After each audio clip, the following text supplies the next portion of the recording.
Well, hello there, everyone, and welcome back to Touchstone again, otherwise known this time as Shanghai Knights. Yes, indeed, the sequel to the critically, I don't think it was acclaimed, Shanghai Noon. It did well at the box office. It doubled its budget, which minus advertising costs, I don't know what that comes out to, but it was successful enough for them to make a sequel. And this one was successful enough for them to be working on a third movie for like 15 years now. So, I mean, hey, what can you do? Just because it's locked in development hell doesn't mean that it didn't work all that well. All we need is a good buddy cop movie to come out, like how The Greatest Showman caused Cats to come out after that major Hollywood motion picture was in development hell for years. All we really need is a good cop movie like Cop Dog to come out again, maybe. And they'll be like, hey, we can make this. And maybe we can get the Shanghai Expanded Universe to come out. Owen Wilson. Oh, gasp. Shanghai Knights. So yeah, we actually, when we were kids, my brother and, well, my family, but I cite my brother and I without the other members of the family for whatever reason. But we actually watched this before Shanghai Noon. This was back before the internet, where like you couldn't just go, I mean, I guess you could have. There was an internet, but it wasn't like, this was back in 2003. So like our first, when we needed to do research, I think at that time we were still, oh, let's go to the library and look, get a catalog. Pick up some Garfield books. Now you just see Garfield on Twitter every day when they post Garfield comics. I don't even know if that's an official account, but I follow it. There's like a daily Calvin and Hobbes too, which is great. I miss Calvin and Hobbes. So yes, I guess we'll get into the nitty gritty, I guess, Wikipedia pages. So Shanghai Knights was directed by David Dobkin. So I don't know if that's a step up or step down from Tom Day, who directed the first film. Tom Day did not much else. He's Tom Day is doing Wedding Season, which stars a lot of Indian actors. What? That's interesting. I thought Tom Day was a white person. I just assumed. He looks like a white person. Ah! We're already getting problematic. Okay. White people can direct Indian casts. But yeah, David Dobkin is known for Wedding Crashers, Fred Claus. Wasn't that another Vince Vaughn movie? Yeah, he's buddies with Vince Vaughn. Eurovision Song Contest, The Story of Fire Saga. He directed that. Wow. Oh, and an untitled Maroon 5 documentary film. Is that like the Beatles? That Peter Jackson spent 40 years to put on Disney Plus? Is that why that's a thing? Oh, he produced Vacation. Oh, for the love of God. He also played himself in a documentary about Lennon or McCartney. Oh my God, his Maroon 5 thing is a Peter Jackson Beatles film ripoff. Oh my God. So yeah, I don't know if this movie I think is a lot better, but I think it's in the writing. None of these, both of these films, the directing is nothing spectacular, really. But the writing is definitely great. And I think Alfred Goff and Miles Millar, they both did the first film as well. For the planned third film, Shanghai Dawn, which is in development hell, there are two different writers attached to that film. I don't know if that's in addition to Millar and Goff, but their names are on the Wikipedia page. Boxers! It's a good thing they subtitled Boxers, because when I was if there wasn't for the subtitles, I just thought he was yelling. Even if you knew he was yelling words, you wouldn't have pegged it for Boxers, I don't think. Which is interesting because they only ever bring it up like once else in the movie. It's a white guy. Yeah, friends of Game of Thrones, fans of Game of Thrones. They will recognize him as Aidan Gillen. I didn't even know him. I think he played like Lord Littlefinger or something. Uh-oh.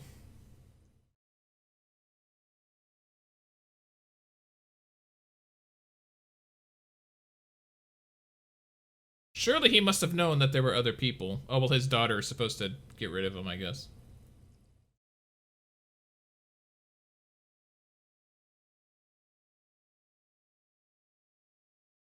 This is 1880. I know America wasn't progressive. Their progressive era wouldn't be until the turn of the century. Good old Teddy R. Aaron Johnson as Charlie Chaplin. Don't worry, that'll make sense later.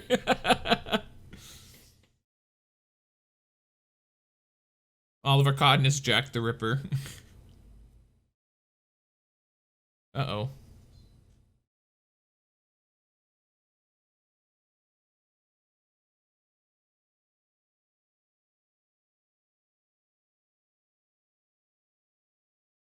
I really like their dynamic. He and the other villain of this film, they're like the bizarro Owen Wilson, Jackie Chan. Like, that was such a bromance move. You know, I want you to kill my nemesis, but I want you to do it with this specific knife so that I can see his blood on it. That's like villainous bromance, you know?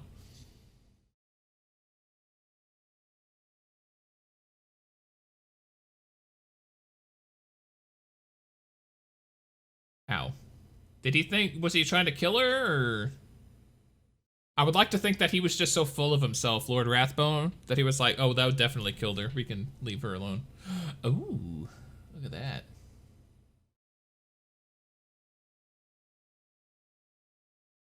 I have a friend who's really into gemology and like jewelry and diamond cuts. I really need to send like a photo of that and get their take on it. Get the word out.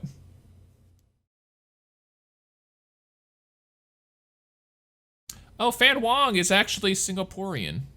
Wow. To your brother. See, the last movie, it was a book. This movie, it's a puzzle box. Remember last time when I said that this film, they suffered from, what was it, retake sickness? What did I call it? I can't remember. I should have gone back and double checked. I called it something. Recall, retcon. It wasn't retcon. Whatever it was better than whatever I could come up with here, so I'm not even gonna try. I've been to Singapore, actually. Singapore is a beautiful country. That's where Fan Wong is from. She married Christopher Lee? Are they still married? Oh my god, they are! What? Oh. That's a different Christopher Lee.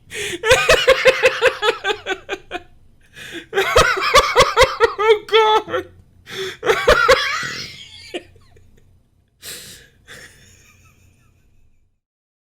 It's not the same Christopher Lee. I thought she was married to old white man Christopher Lee. She's married to Malaysian actor Christopher Lee. I'm sorry. They really, you know what, they for the English American Wikipedia page, they really should have made a distinction. Because I was legitimately like, what? Oh my god. I missed it. I missed like one of the best parts of the movie because I was laughing. Yeah. Roy O'Bannon is being published by, I can't even remember the guy's name. He looks like Tom Sawyer though. Ooh, okay. Wow, that was a shock.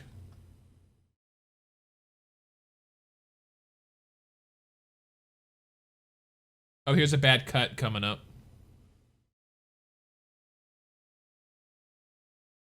She's won a lot of Star Awards, Fan Wong.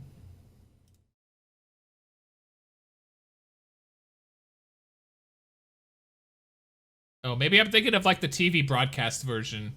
There was like a horrible cut there. That might be just for television.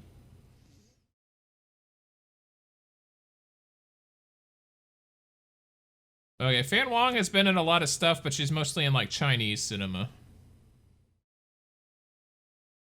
Or this one, Taiwan. Chinese, The Right Mistake. When a Peking family meets au pair. Oh wow. That's a horrible, atrocious Photoshop job. I would not have even put that in the movie. I would have been on the editing cutting room floor and I would have been like, no, get rid of that. That's awful. That is horrible. That was awful.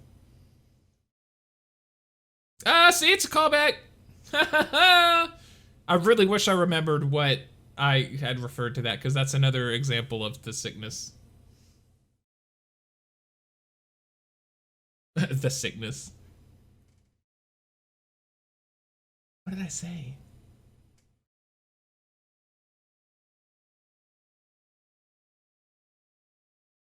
Would it be unprofessional if I played that video file and you guys would hear it? No, you wouldn't hear it because you're not going to get it. I can. Never mind. Hang on. Oh no, because I can't do that. Never mind. I'm watching this via VLC, and I mean, I guess I could open a different VLC file, but I don't want it to interrupt this one.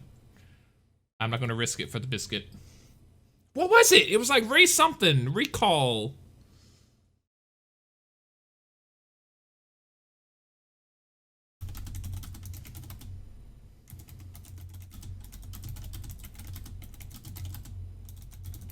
Terms for when sequels do the same as the original.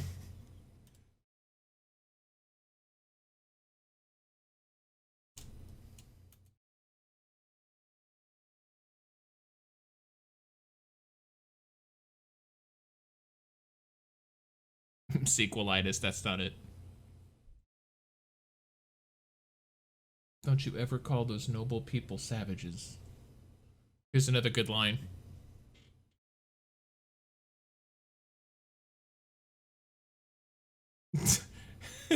See, he's also referencing to the first movie because he would told that woman on the train that it was so hot we had to do this naked one time.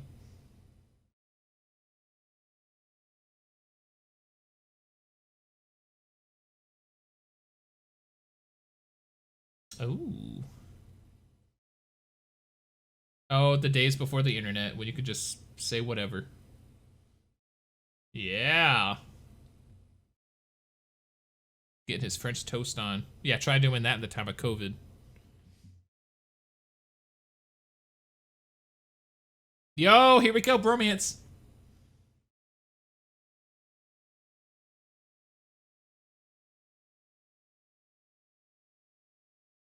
John Wang!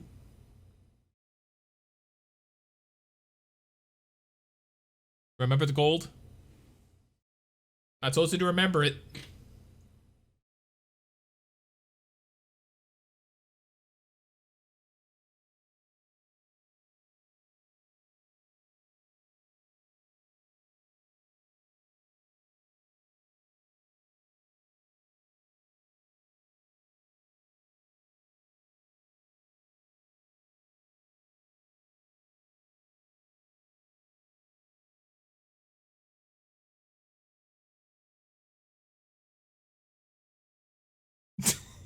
You have watch what his mind is on.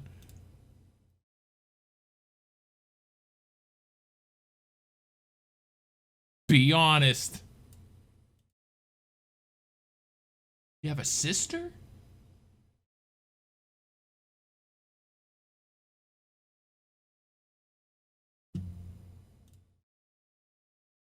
Hang on. Hang on. I'm on Windows Media Player trying to find what I said.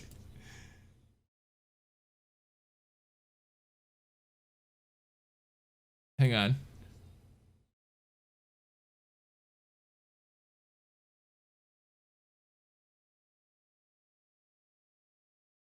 Let's see if okay. This is so unprofessional.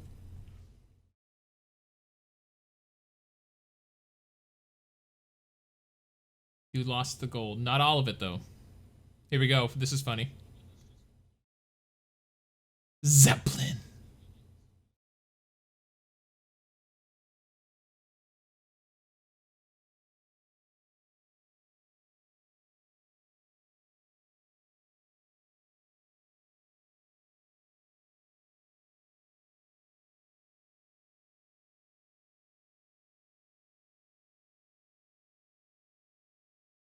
Okay, so this is the second film in a row. Tubbs feature prominently. I did not realize Tubbs would be. Oh, here comes another great line.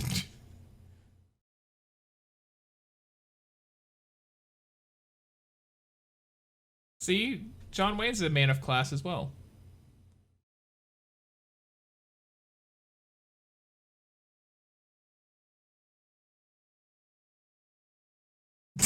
That's a great line. I told you the Great Wall ain't the only big thing coming out of China.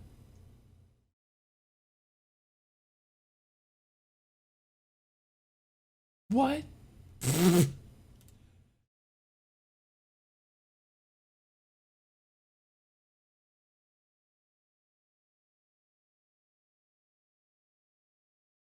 My daughters.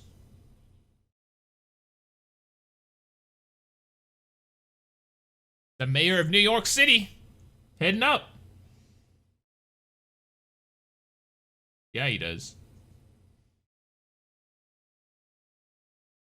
Dun.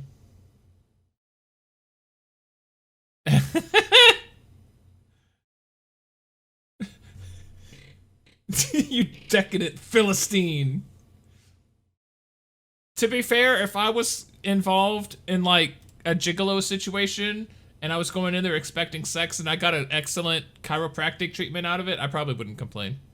I'd probably be sad too. I don't know, maybe she was expecting that after the chiropractic.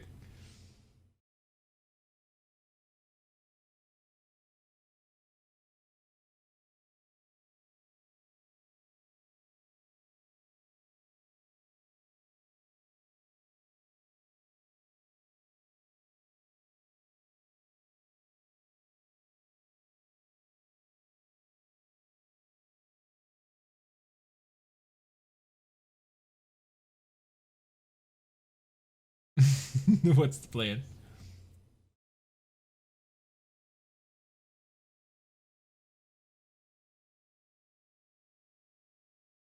I love how done Jackie Chan is.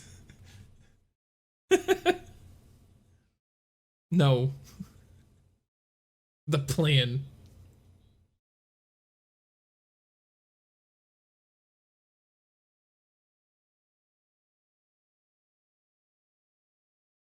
These are dirty cops.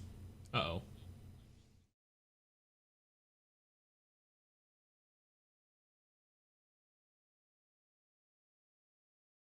There it is, Smoky Desperados. Yeah, I told you. Benihana. We couldn't make it. Yeah, we did go to Benihana's in Dallas. My brother wanted to go there for his 30th birthday because of Wolf of Wall Street. The Benihana plays a very integral part of that film's, I don't want to say climax, but like the ending of the film. So he always wanted to go to Benihana. So we actually, for his 30th birthday, went to Benihana in Dallas. So yeah, I have been to a Benihana.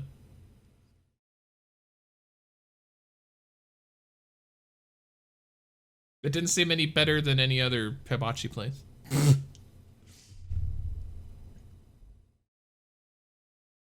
Oh, uh-oh.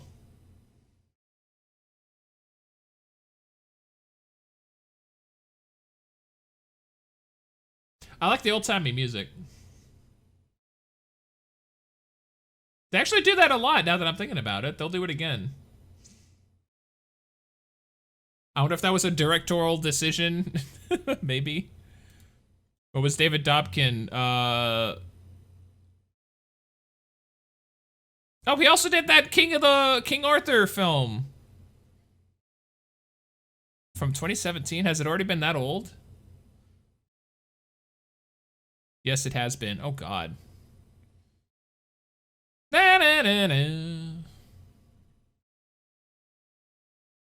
Ooh, Eric Bana's in that King Arthur movie.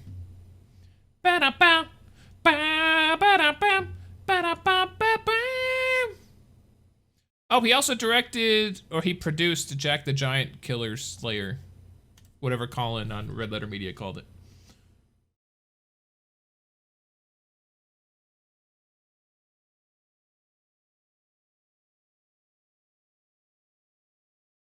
I don't want to call it sequelitis, because sequelitis implores. I mean, it does implore, but it also implies that like a systemic filmmaking failure on behalf of a sequel.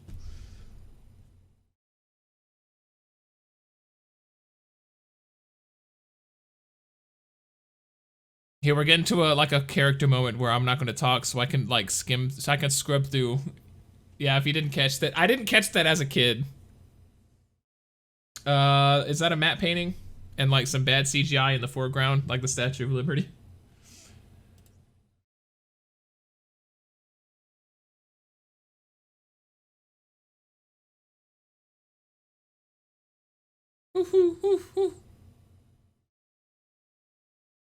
Doghouse puzzle box.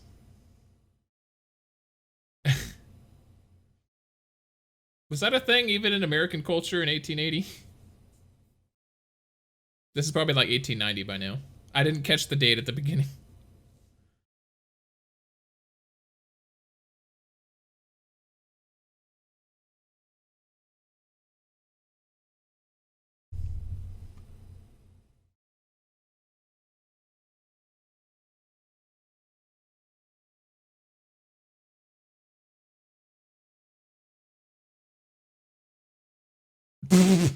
Everyone's job description sounds so damn cool.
Okay, I can't find it. I'm not even gonna worry about it anymore. It's gonna drive me nuts. I'm gonna listen to my podcast when it comes out. I'm gonna be like, oh, was it retread? Retread sickness. I think that's what it was. Wow, that just came to me. No, it wasn't retread, but it was something else. That's comparable. That's another good line. Okay. Okay, Goff and Millar were on the ball for this. That also looks like CGI matte painting. Goff and Millar were on the ball. England is ass soup. I think I've said that before. In jest, of course.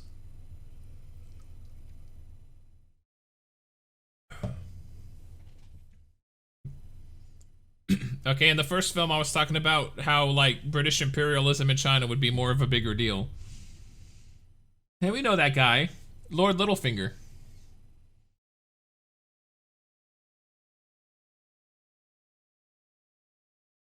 I saw something in Game of Thrones and I sent a picture of him from Game of Thrones to my brother and I was like, he's like 20th in line of the throne. And my brother, I guess, had forgotten about Shanghai Knights. And he was like, oh my god, it's him!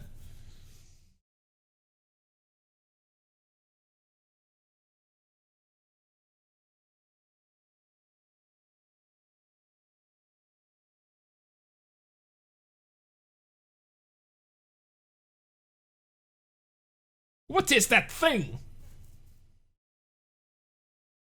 I'm pretty sure Carolus Linnaeus had already taxonomically investigated the whole world. They should have known what a tiger is. I knew it was tiger for some reason. I was like, ugh, tiger. So here's another old-timey musical choice. Does Dave Dobkin just love old-timey music? This wasn't in the first movie.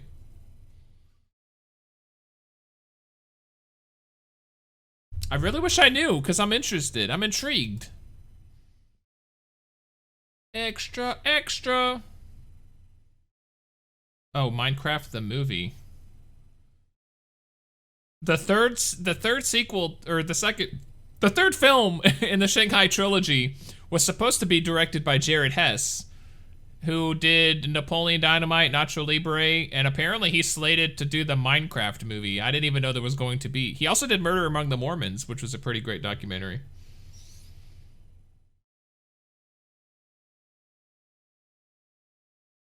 Bunch of amateurs. Yeah, the West, where there were no roads that we saw in the first movie. Oh, you know what? He was in New York to start this movie, so never mind. I could probably go through online and look up, oh, when did England start driving on the left side of the road? When did America start on the right side? I probably could do that and like one up the filmmakers, but I'm not gonna do that. That'd be some super nitpicky. Yeah, the O'Bannon special doesn't help. I don't think that would have helped John understand any better. Look at these bros.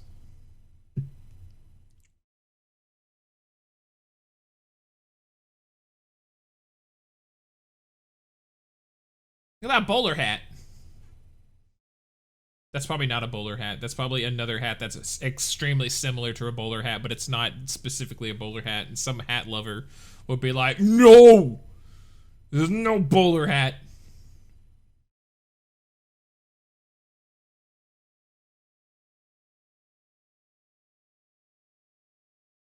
Of all the English, American, of all the British English words, dodgy is one of my favorite. He's a little bit dodgy.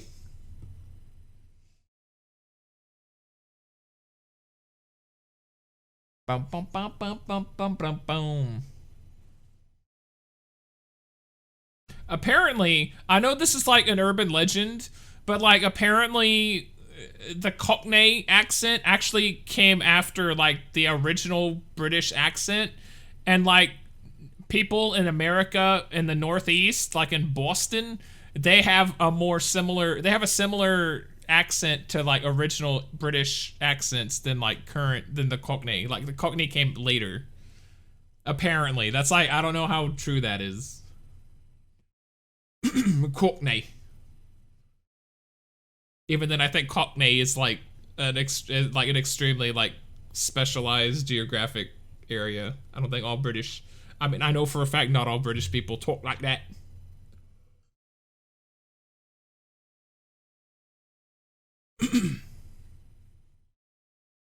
Yeah, we've gone nearly 20 minutes without action. Oh wait, no, that's a lie. We had the fight in the hotel lobby. Let's all go to the lobby.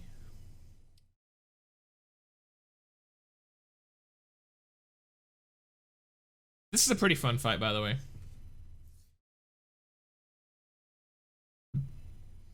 I do like Tom Day really didn't. To be fair, Tom Day didn't really have a lot to work with when it came to like Jackie Chan improv action rather. As soon as Dobkin was like, "Oh, we're going to be setting this in 1880 England," well, shit, we can do stuff like this. Dobkin had a lot more to work with story-wise for Jackie Chan to do than Tom Day did in the first film.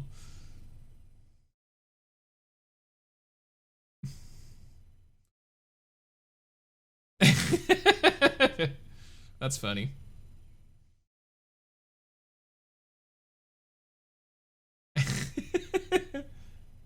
Thanks.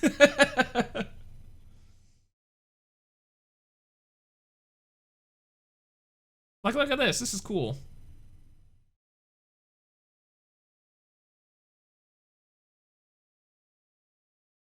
I think they should do like a Doctor Who special where like they go back in time to like old-timey films like they're canon. Maybe that's a stupid idea. I just want to see like I want to see like scenes like this go back and like enter the cultural zeitgeist once again.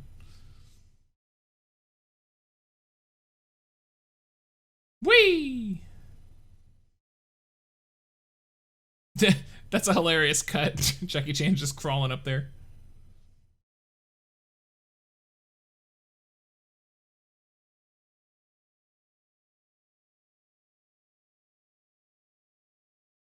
Ah, British people and their bad teeth.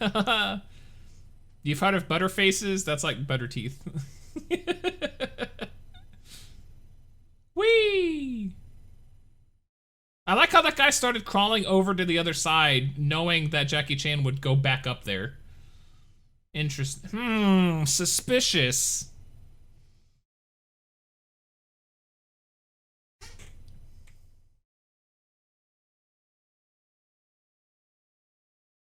Oh, that's a callback. That's a callback to the first movie. Somewhat. I honestly don't know if that went through anybody's minds when they were filming this. Retread sickness.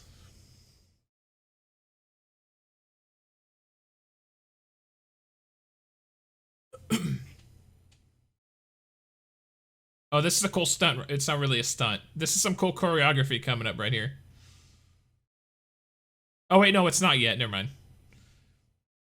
We have a whole sequence.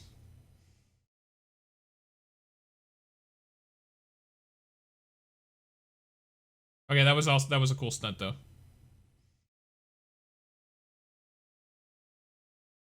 No, no, no, no.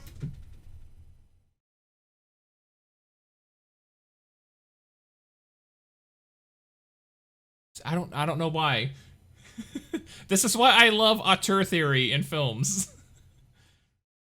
Because this film is just so incredibly different from the first movie, just from a director's standpoint. I love it. Even though it's like the same characters, the same era, a different country, but still.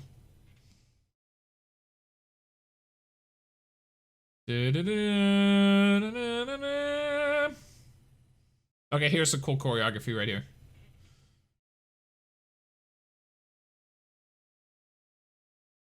I would love to see how many takes this took. That was pretty swank. Boom!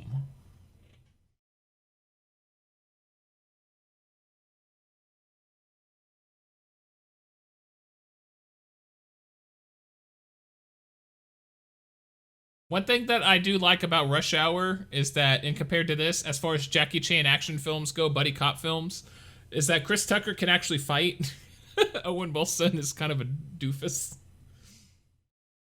Oh, here we go.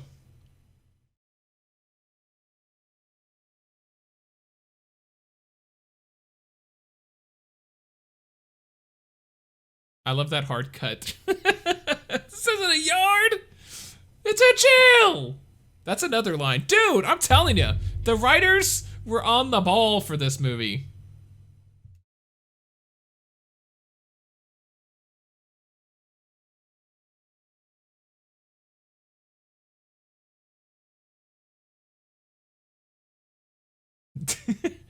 Okay, Tom Fisher. The Mummy returns as Jacob Spivey. Who even was that? Tom Fisher plays Artie.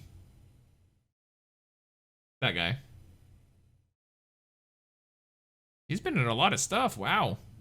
No, Midsummer Murders. My grandma watches that.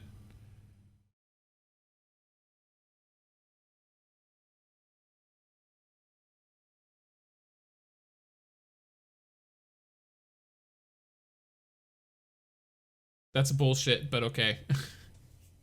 Well, it's not, but how he does it, it's like a superpower. Like, there's no way he could know that.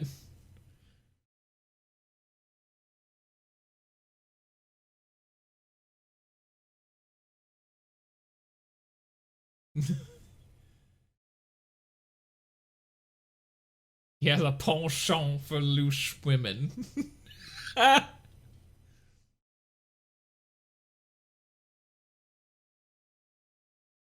This is a weird line right here, though.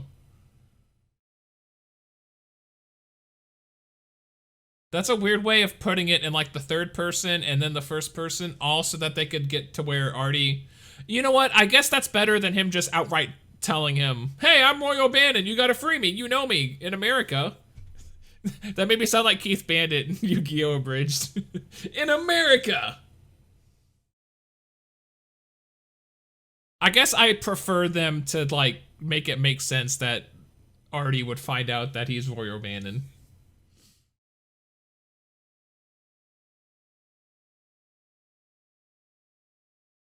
Oh! If you go to the wiki page for Shanghai Knights, they actually, Jackie Chan's stunt team are all personally credited, all 8 of them. That's pretty cool.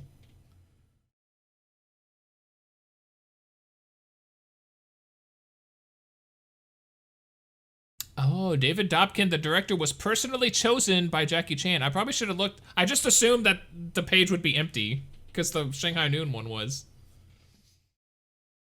It's Fan Wong! I would be entranced too, by the way.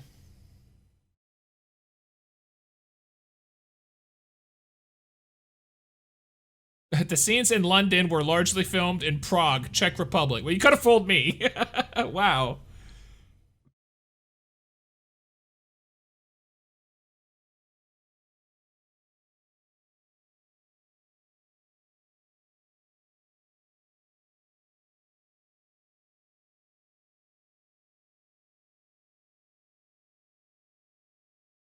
Yo.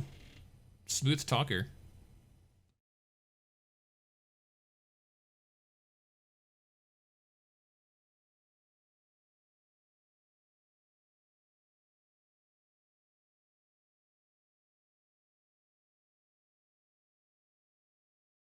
Okay, I'm about to blow your guys' minds. On Jackie Chan's memoir, Never Grow Up, Faye Wong from his native Hong Kong was his first choice, but Fan Wong was incorrectly hired. Wow. Apparently, Dobkin, he picked her. He saw clips of her videos. She got the role, Fan Wong, and got a number of scenes with her was increased by 30%. Oh! They liked her acting so much that they gave her more scenes, the character. That's cool.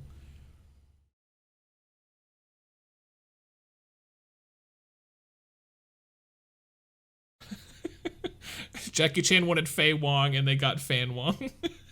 That is awful. My look right now is Artie's look right now. It's like, oh god, how did that happen? I wonder if that's going to come back later.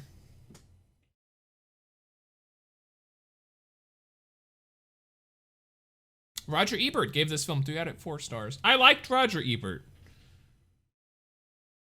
I'm like, I would consider this like a dumb popcorn film. And like, he understood that like, oh, I love films that are great films and like filmmaking marvels.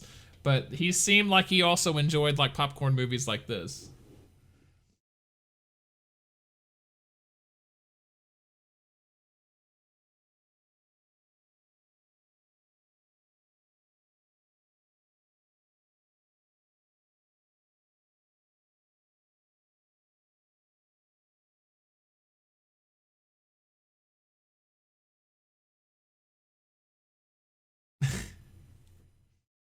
Okay, that's probably the most offensive joke that this film has.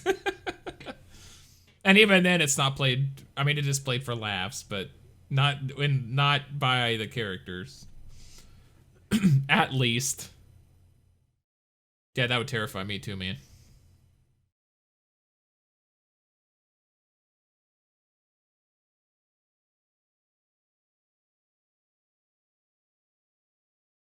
The plot also has more of a. It has a better through line in this film, I think. Because like in the last film, I mentioned it. Like there were 2 instances in the last film where they just end up in like plot cul-de-sacs. That doesn't really happen here, that I can recall. It is kind of stupid that they're meeting just to look at the seal. Just so we can get a plot loop. Okay, you know what? I guess that could qualify as a plot cul-de-sac. I don't know. That would be another retread illness moment. Buckingham Palace! Apparently that was shot in England, but everything else is in Czech Republic.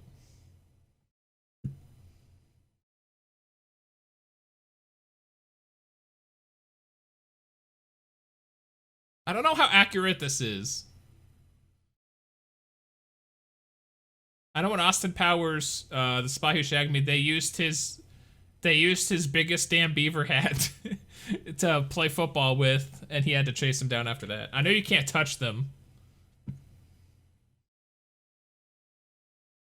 Oh, you know what? I did see a video of some tourist making jokes, and like he makes like 5 jokes, and then on the 6th one, the guard actually begins laughing, and he like walks inside so that he's not seen laughing.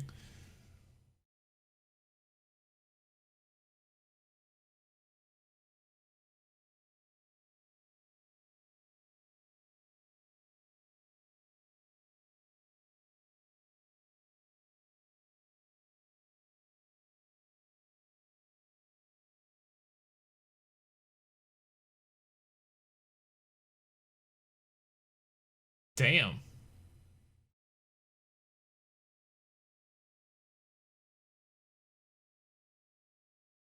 It's a good thing that kid is putting on such a thick Cockney accent. I never knew that he was saying, "If I don't steal, I don't eat." I thought he was just speaking random words that I wasn't understanding. That's the first time I've realized what he said there.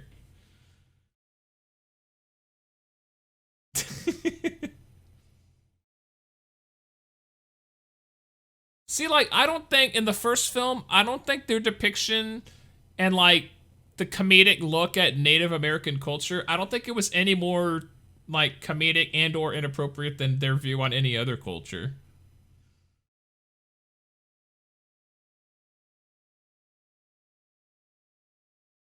I mean, I know you still have to be like sensible and like considerate when you do that, but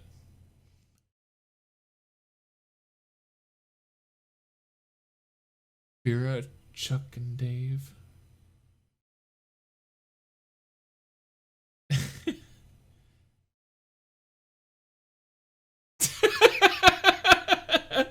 I like how he knows exactly who he's talking about.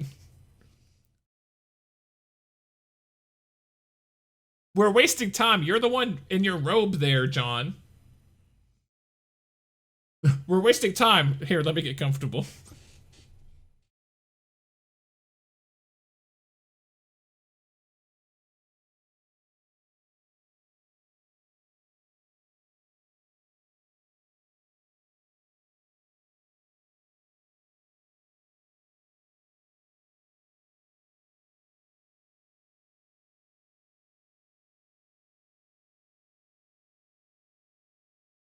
Nice. I like that plan.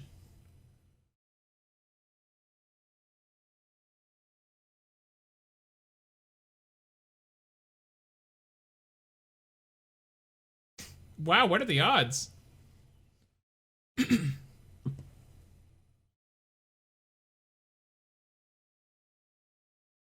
Of all the houses they could have snuck into, they had to stick into one that had that invitation in it.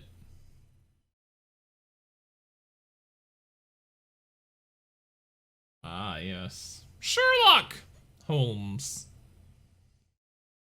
Now that's a castle.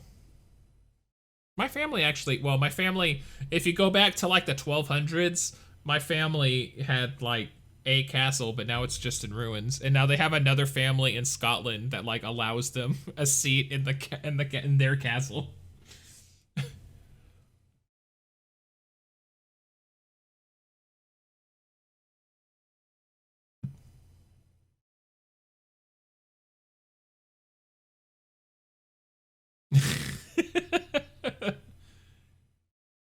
Good show, good show.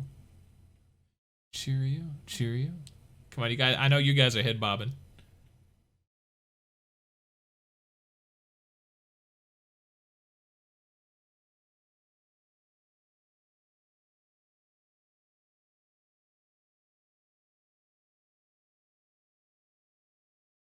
Oh my god, he's like an extra in Hamilton.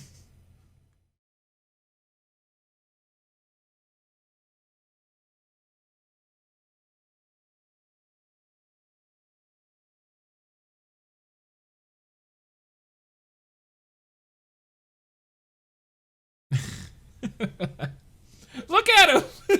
He's like a little Aaron Burr. Oh, it's Charlie Chaplin. Dun. Oh, your name. Did they not think of this ahead of time? I mean, clearly not.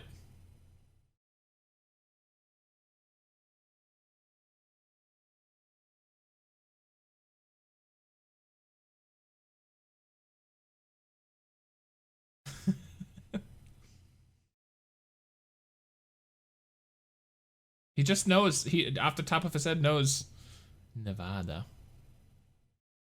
Dude, it is so good that they have no Google. They could have fact checked that in a second. Surely they knew about Nevada. Maybe they, I don't know. Here. Time to Google this shit. Nevada.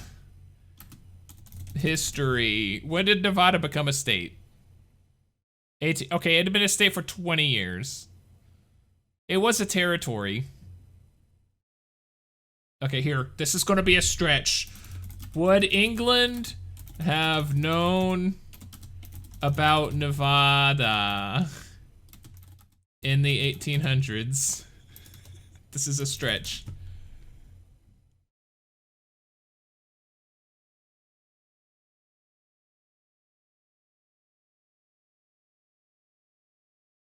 Must include England.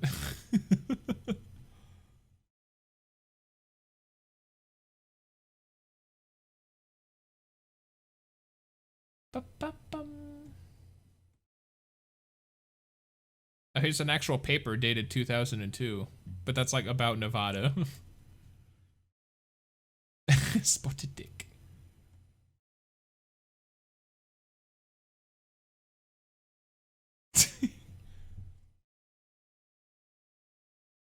Oh, spotted dick.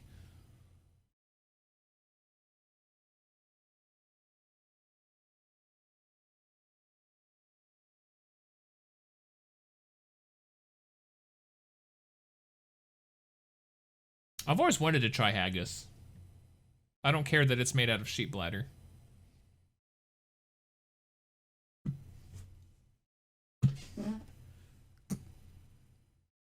I said in the last episode that I am Scots-Irish. I feel like that would, if I ate like some haggis, I feel like the Scots inside of me would like explode and I would like have to wear a kilt. Have myself like John Wayne there, have my like skein dew in my hand.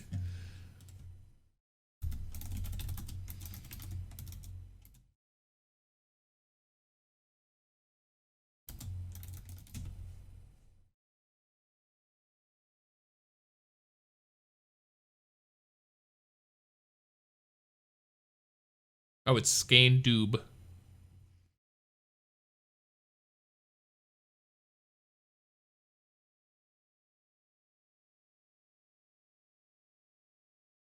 The Chinese are very proud. I always thought he said very proud. They might have could have gotten a different take. I do love Rathbone. I do love that like Superman cowlick. I love it. Is that a cowlick? I thought cowlicks went up. Does it still count as a cowlick? Is it like a reverse and underside cowlick?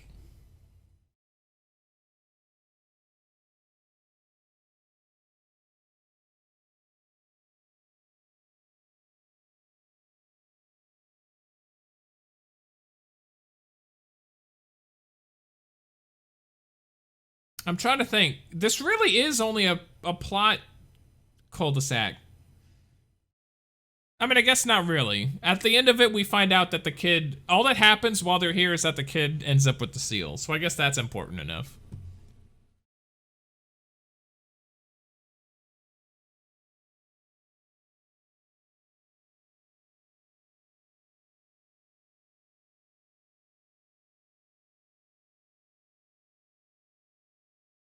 It's like in Donkey Kong 64 where you have the banana hubs. This is like a plot hub. But there's only one golden banana. Which is better than the last film because they had two banana hubs with no bananas.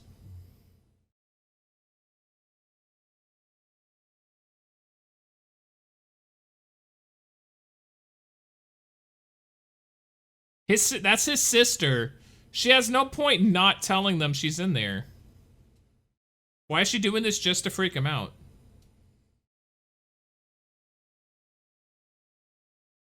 Ubiquitous gaze. Like, she has no point, unless she's, like, trying to scare her brother.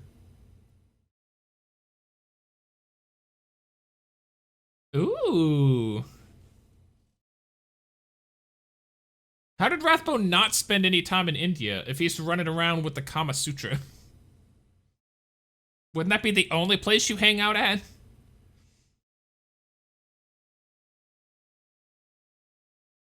So to speak. Ooh, it's like the Mummy.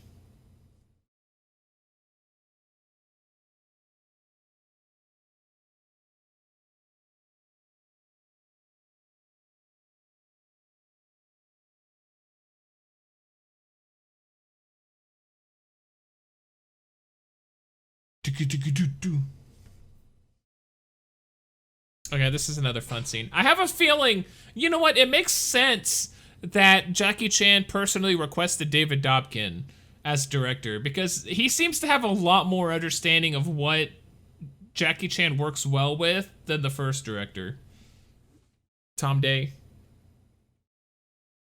He was like, you know what? We need Jackie Chan in a lot of scenes where a lot of funny action acting improv can happen.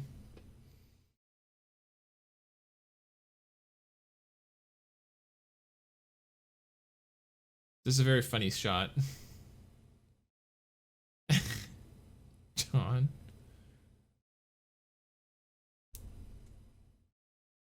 You little Chinese otter.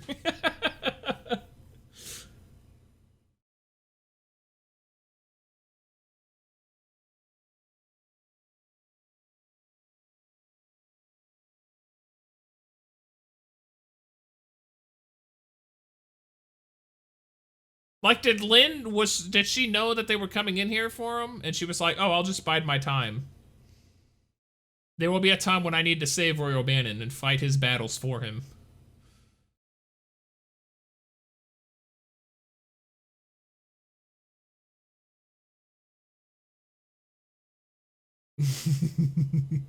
This did appear on a Animal Crossing GIF that I made. Featuring myself, and Whitney.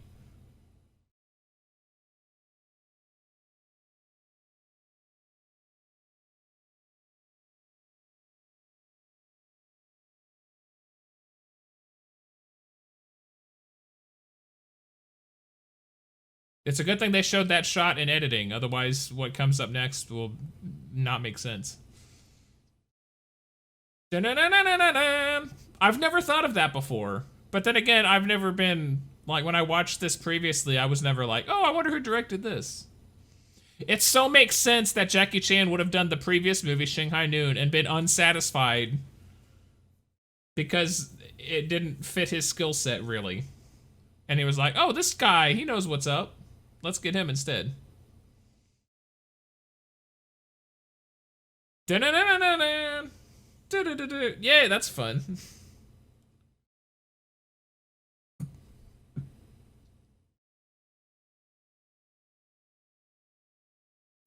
He was like, no, I got you.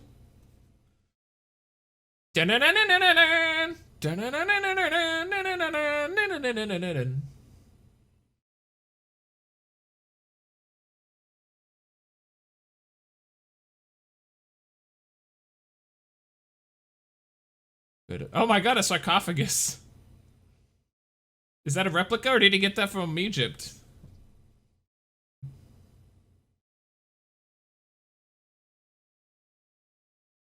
I love this. That guy knew where it was going. He Randy Mossed it up.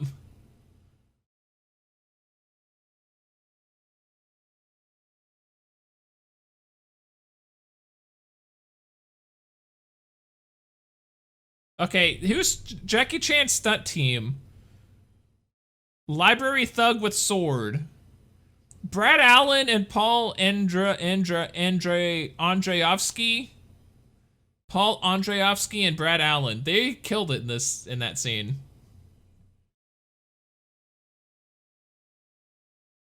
I gotta give them props.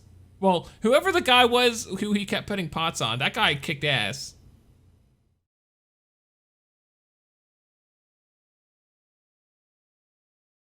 Oh, he passed away in 2021. He worked in Shang-Chi and the Legend of the Ten Rings. Wow. It's dedicated to him.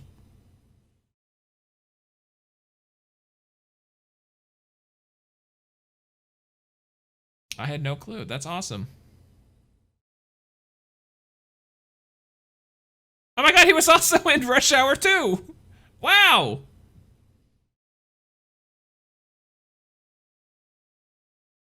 I'm learning all sorts of things about movies now that I'm doing these podcasts. I say that now. I started doing these a year ago, so this is nothing new, really.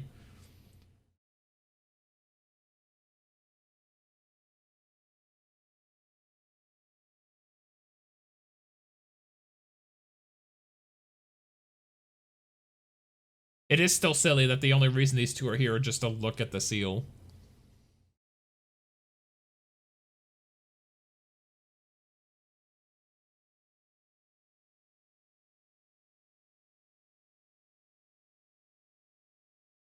This is like that scene in the trailer for Thor: Love and Thunder where it's Thor in the middle of the shot and then the Taika Waititi's character on the right, and then there's a bunch of empty space on the left where you know they've edited somebody out that they don't want people to know until the final cut of the film. Like, it was that shot, but just erased Roy O'Bannon.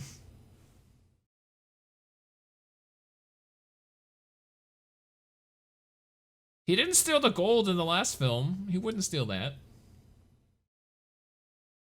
Unless he just wants. I always thought he said. I just now realized he said monkey's paw. I always thought he said monkey's ball. That looks like the size of a damn monkey's ball, like a testicle.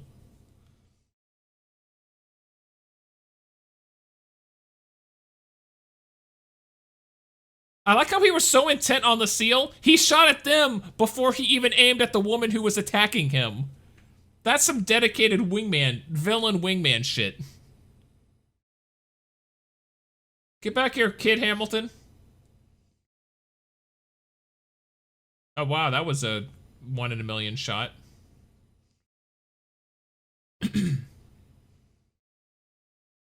He starts the fire right there. Why even have the plot contrivance? I mean, I guess it's not really a plot contrivance now, but...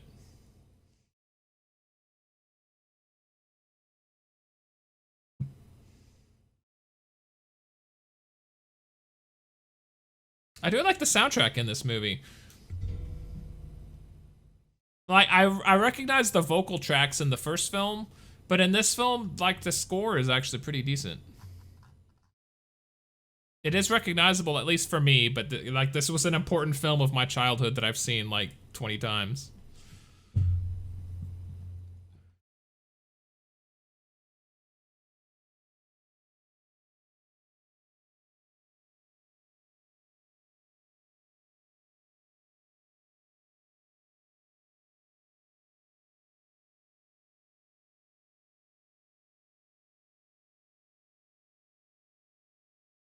Oh,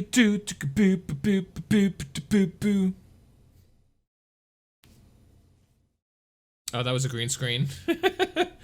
Rathbone was not in the studio that day.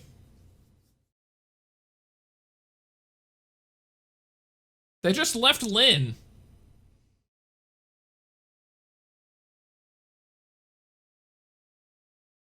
This is also hilarious. Remember, he put all of his money on Zeppelins and not automobiles, and yet here we are.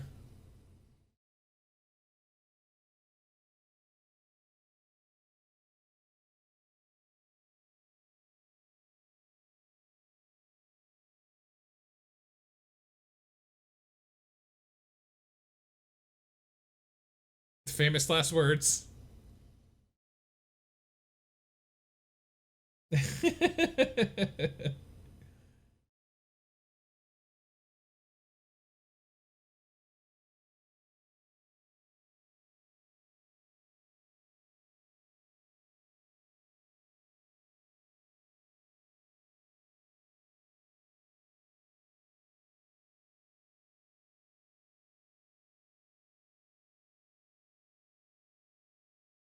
Here we go. I said to remember the cards.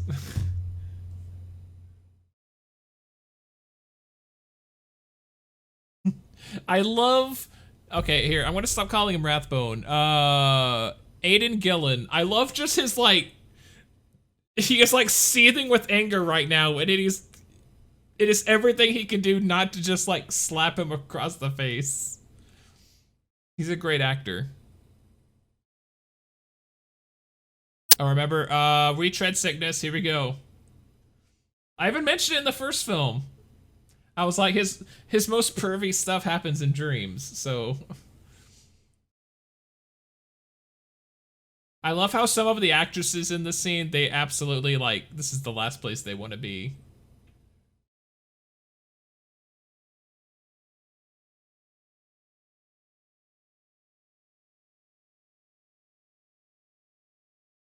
See that one, that woman behind them? She is like, so, that is such a fake smile. She's like, what am I doing here? We'll see that again when they have like the gag rail at the end. So many of these women do not want to be here right now. This is just a paycheck. Even though they get to hang out with Owen Wilson on set, which is pretty cool. Of the season for loving. I have never, until this very viewing, I've never realized how many like old-fashioned vocal track songs are in this film. It's astounding.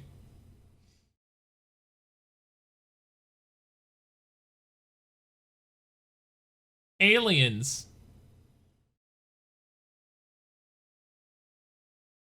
Hey, Queen Elizabeth's birthday was recently, and they projected photos onto the Stonehenge.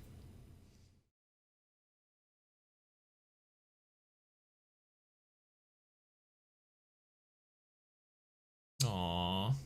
These buddies. They've completely forgotten that there's a sister running around. She had to find them.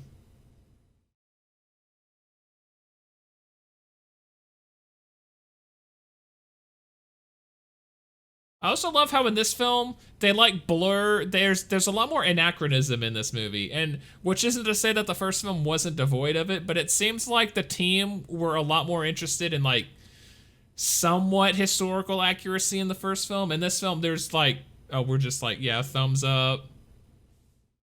It's hitchhiking.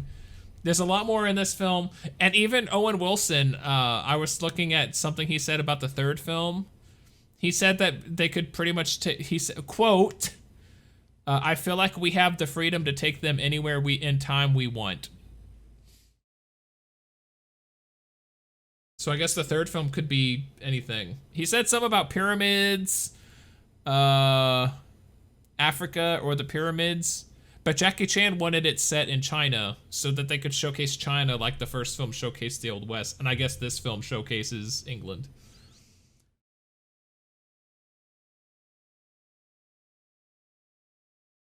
It's a good thing they know each other slightly.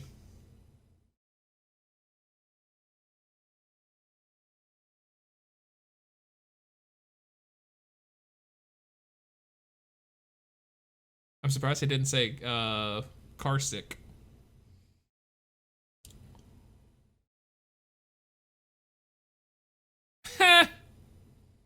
Fans of the band, I don't know if they would know that this is the Jack the Whipper city, but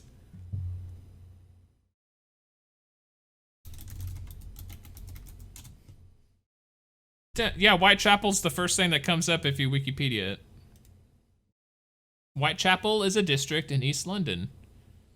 Some of which were, the location of the infamous 11 Whitechapel murders in 1888 to 91. Wow, this is actually historically accurate.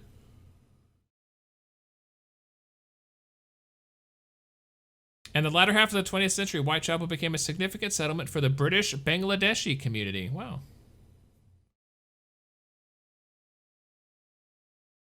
It's also a part of London. They make it seem like it's a whole other city.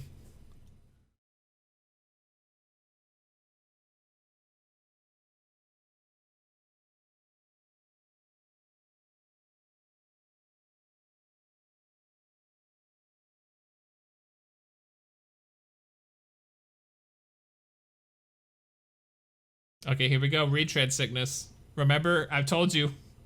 Did she just go in there to just sit down and look sad?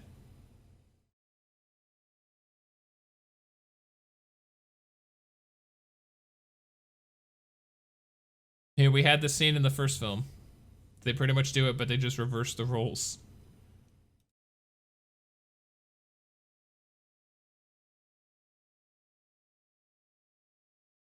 Hang on, I'm taking a quick perusal of the Born in Whitechapel list.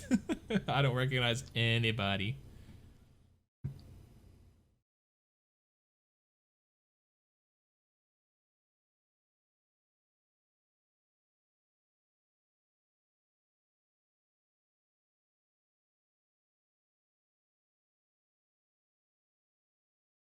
Aww.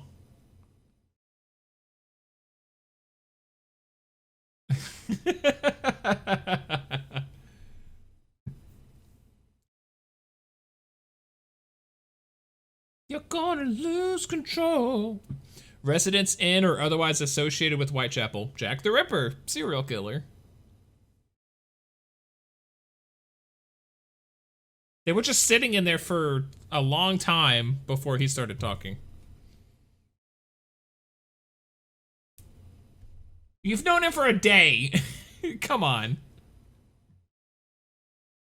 I understand Roy O'Bannon being attracted to her, but she's known him for a day, and he gave her one compliment.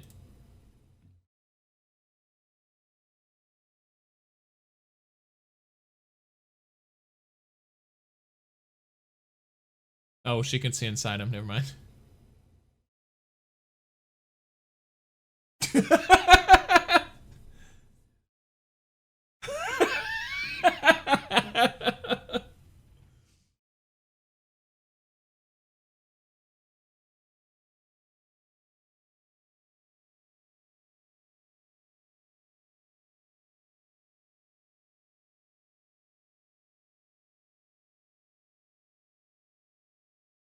Okay, that was a funnier joke when I was a kid. Roy O'Baloney.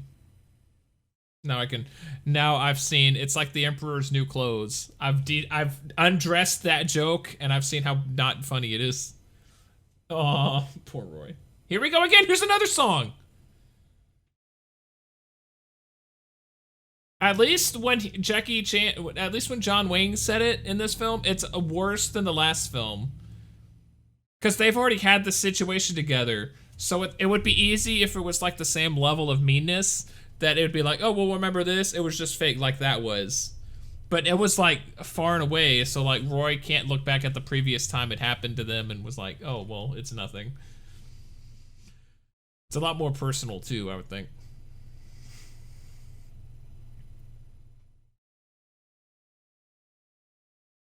Boa.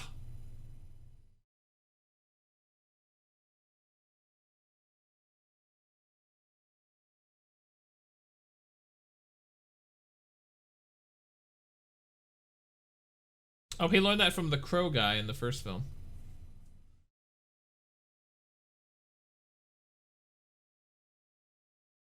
Did he break it by squeezing it?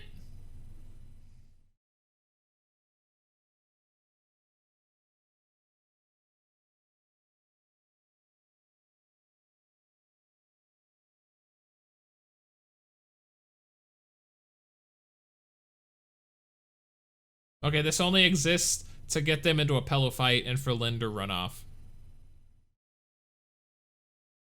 They resolved this in like 5 seconds.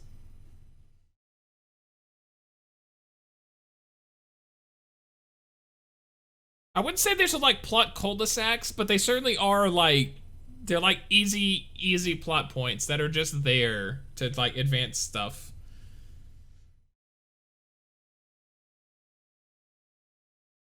I guess it's better, like, in the first film, they would just go places and then just leave, all for, like, no reason. At least things are happening in these instances, like, for things to happen for reasons. Like, legitimate reasons. It's not no reason.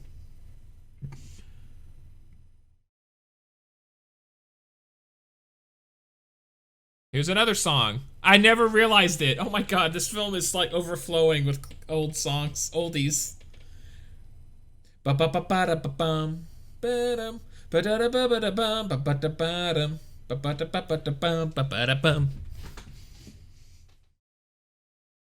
who's the cinematographer. They had a ball this day. Adrian Biddle. He loved filming this.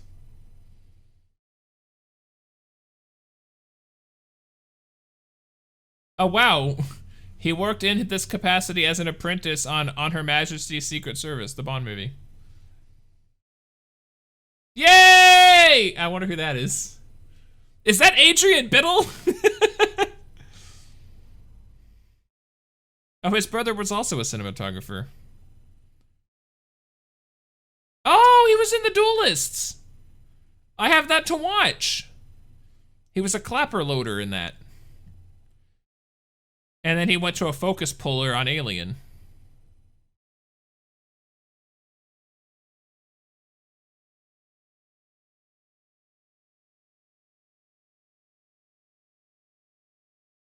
He was working on a commercial for V for Vendetta when he died. Aliens. Oh, The Princess Bride.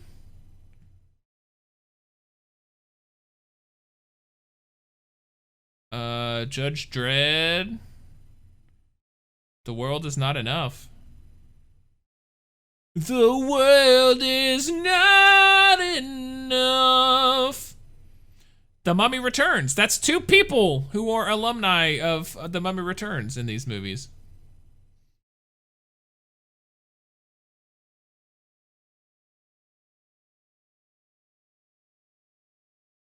Fucking loser. I can't remember who the other guy who worked on The Mummy Returns was.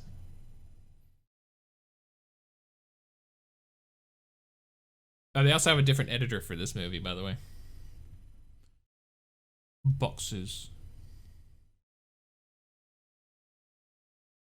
Like, what's the point of calling them boxers other than, I guess they're referencing the actual boxers, but like every time we see them, they're associated with Rathbone. So I mean, what's the point? They might as well just call them Rathbone's boys.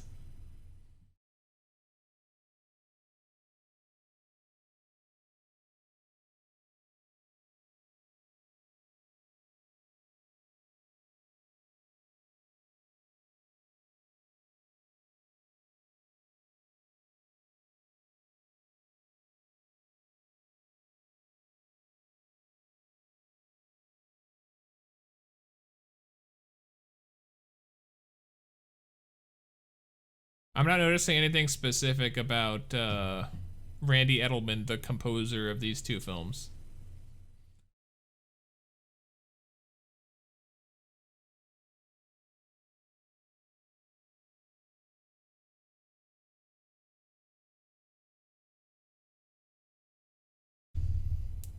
Put her down, you decadent Philistine. I love that line, because whenever this played on television, they always had to edit that out. Are you going to kick my grass? And whenever they said grass, it was obviously dubbed over with a horrible voice actor. Are you going to kick my grass? My brother and I still reference it. It's hilarious.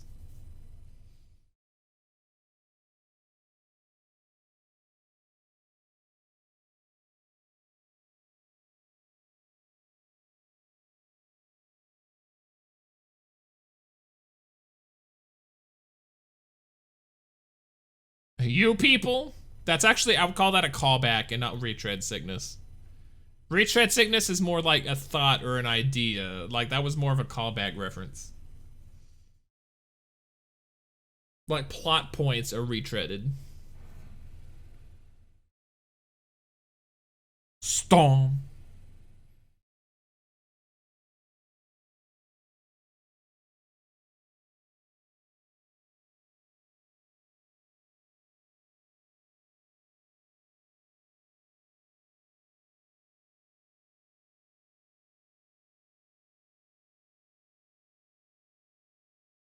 Hold on, hang on. I know what you guys are thinking. Machine Gun. Not Machine Gun Kelly.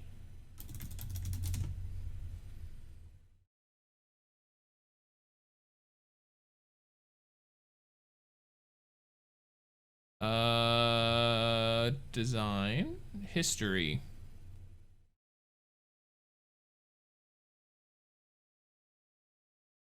Do-do-do.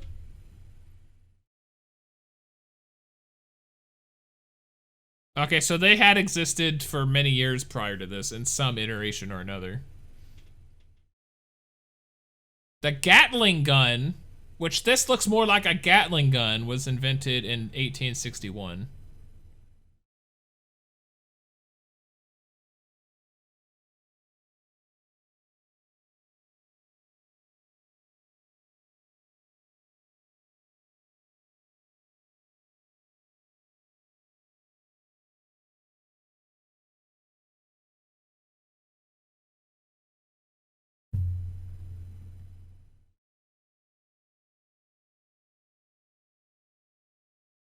Oh, this is like Moon Knight. They did this 2 or 3 times. Just in reverse.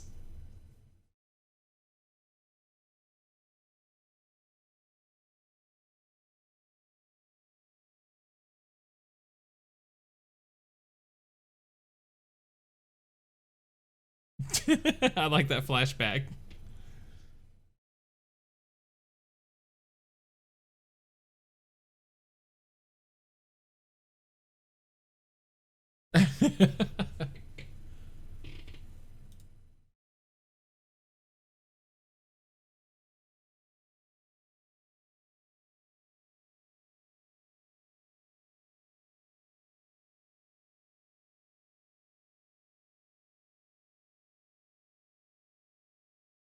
That's fair.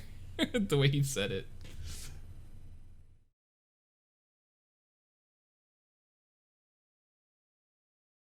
You're waiting a long time to ask if he has a plan.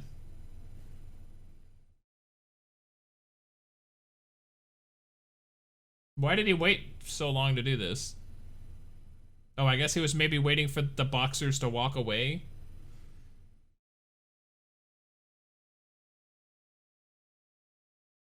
Okay, yeah, that's what he was waiting on then.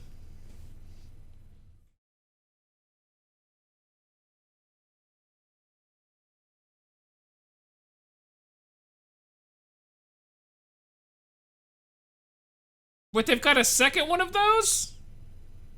The guy ran from one turn wheel. Oh, the one was to turn the crane, and that one's to lower it up and down. Okay, never mind.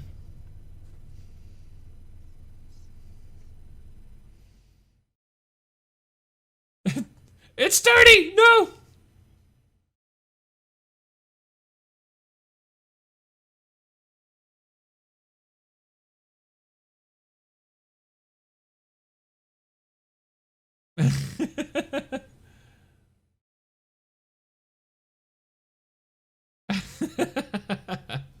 I love that shot. That's a good gag.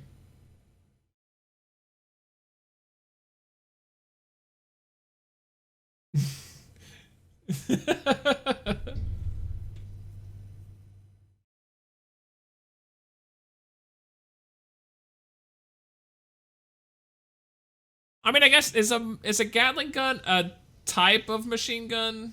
I mean, I would assume so. Look at Roy just sitting there patiently.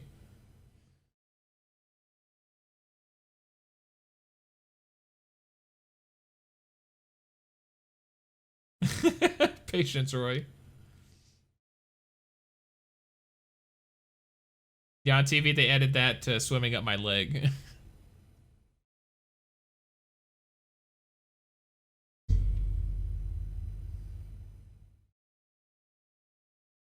Oh, I didn't realize until I just looked at the wiki page. Apparently Zeppelin, as in the airship, is capital Z.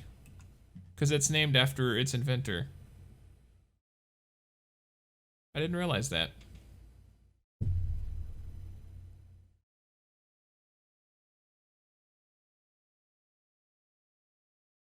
I think we look good.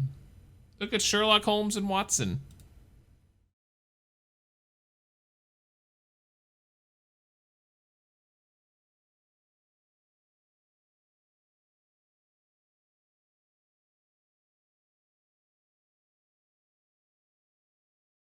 Poppycock. Unless I'm John Travolta. Poppycock! I'll be on Bobby. Poppycock!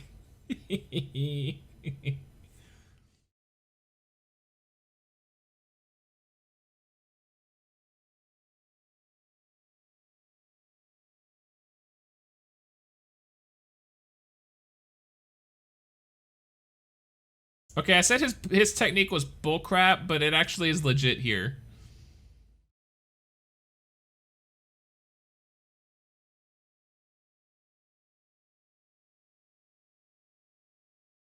Okay, here we go. Madame Tussauds.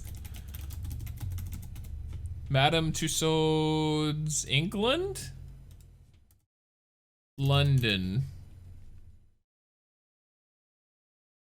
It was founded in 1835. You know what? I just need to stop. All of these are historically accurate. Wow. Never mind.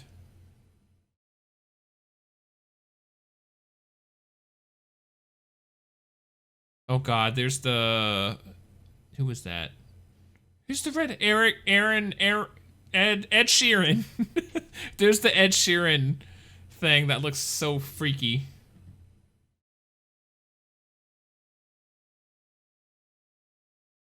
Ooh, you know him.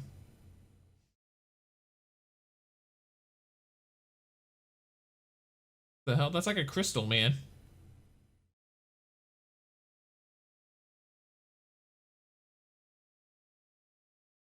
Okay, that might be that might be an offensive joke to imply that these two guys would just fit right into the Genghis Khan hall.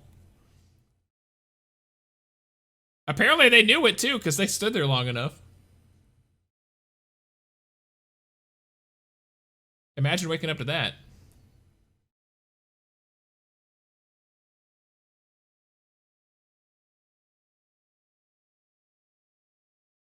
Dun, dun, dun, dun, dun, dun, dun. Hey. It's like the Museum of Torture there for a second.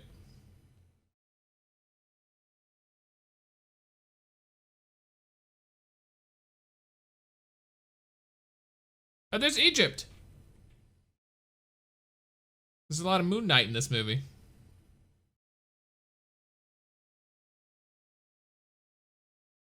Look, I caught a man.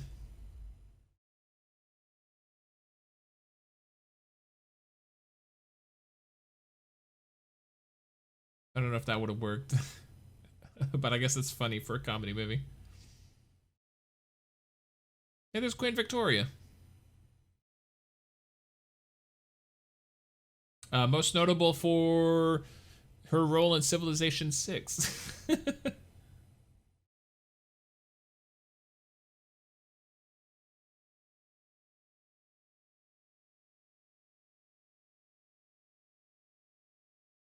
It's rather provocative.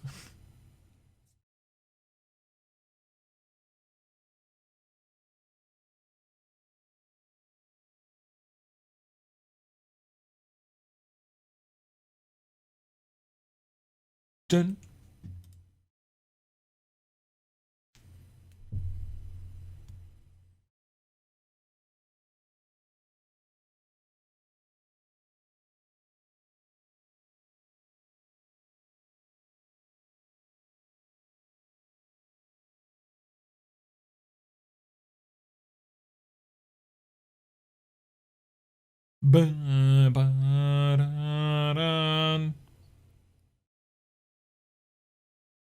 Queen Victoria's married her first cousin, Prince Albert, of the Saxe-Coburg and Gotha in 1840. Their children married into royal and noble families across the continent.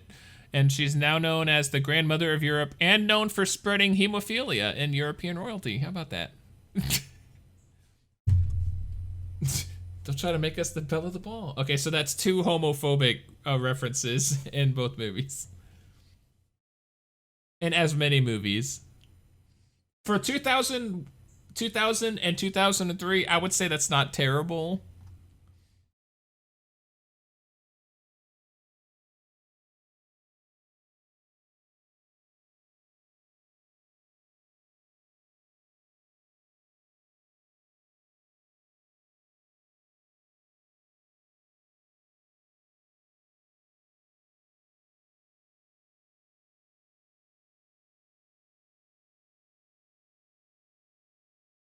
You just lost your way.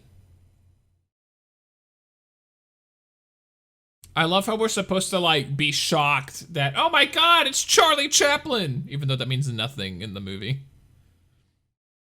He could be Buster Keaton, which would also be historically accurate, I believe. He might not have been born yet. Hang on.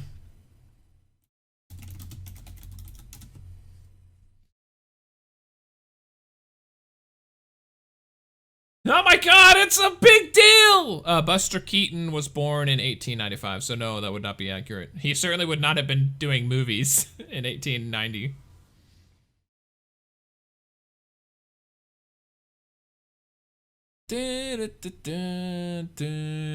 He would not be doing movies in England at that.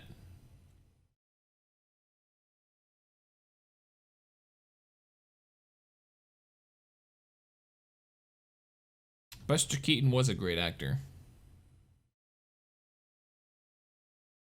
Is Buster Keaton related to Michael Keaton? No. Nor is he related to Diane Keaton.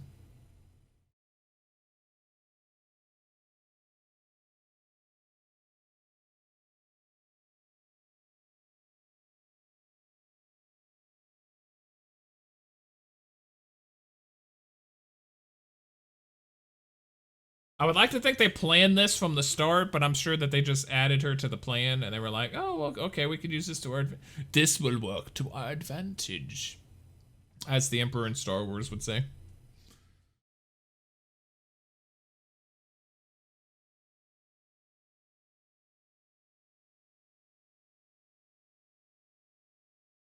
Damn, that was a O'Bannon special. Just about.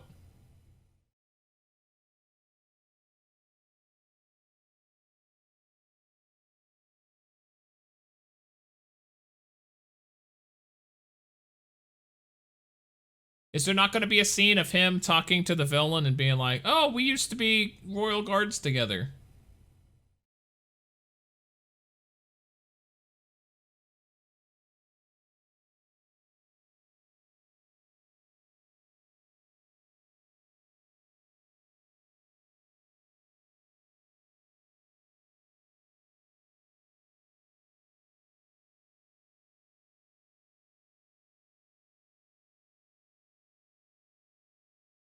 Oh, Donnie Yen. I recognized him. Rogue One, A Star Wars Story. Okay, I remember that. I knew I had seen him somewhere.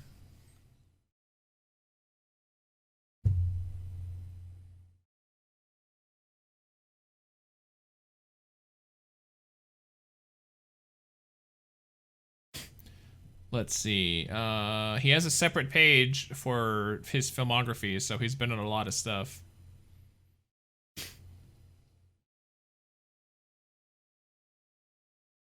The Princess Bride. Oh.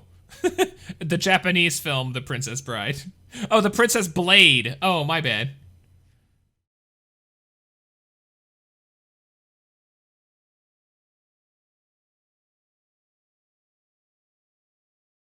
Flashpoint.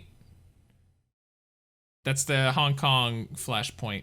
There are so many films that are from other movies. You know, if Donnie Yen, if he wanted to make like, if he just wanted chaos, he could have just started firing. Like he already, well, he doesn't have the steel yet, I guess. Never mind.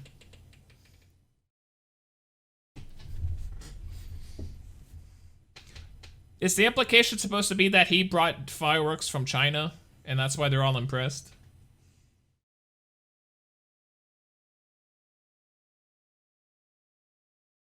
When did fireworks reach England? The 13th century. No, the 15th century. The wedding of King Henry VIII. The 7th, which took place in 1486, had fireworks. Never mind.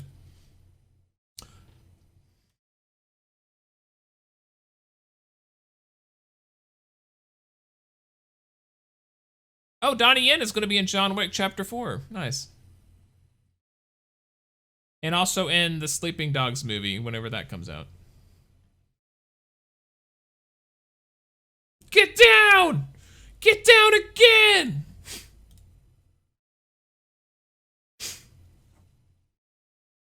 I don't know if that would have worked in real life.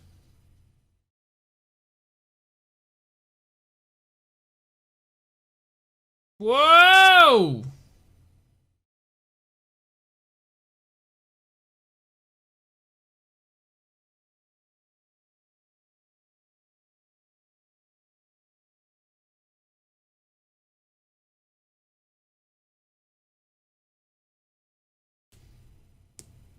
I mean, I know they were on a time crunch, but like, you'd think they would have thought of something.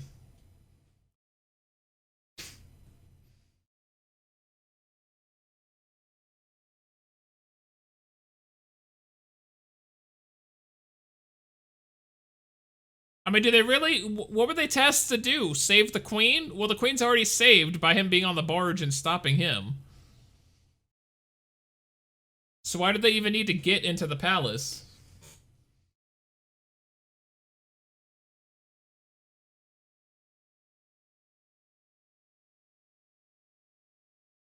Oh no!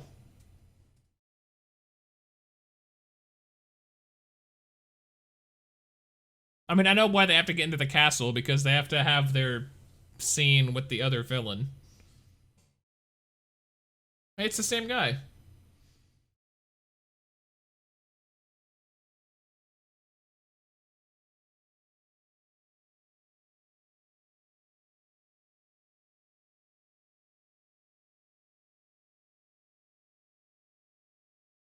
Why is nobody stopping him? Stop him! What the hell?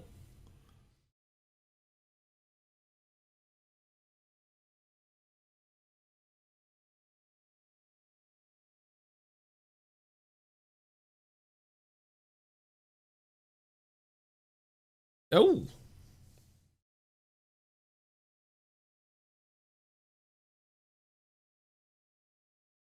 Oh boy. He's met his match.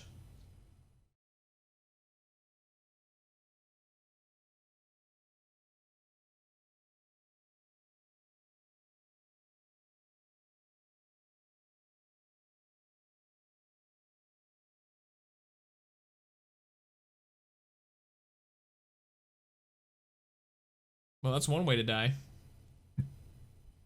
You know what? They did have that scene where they were like, oh, remember when we were kids? He was talking about skipping stones or something. Wrath boner.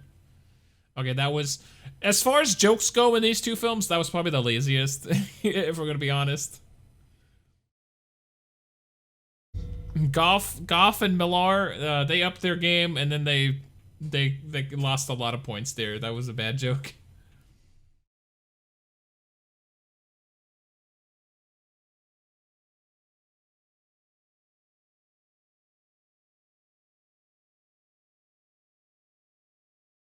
Yo, here we go.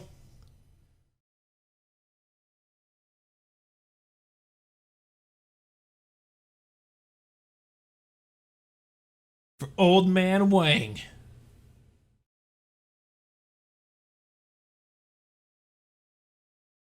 Woo! Yeah, they've known each other for a day.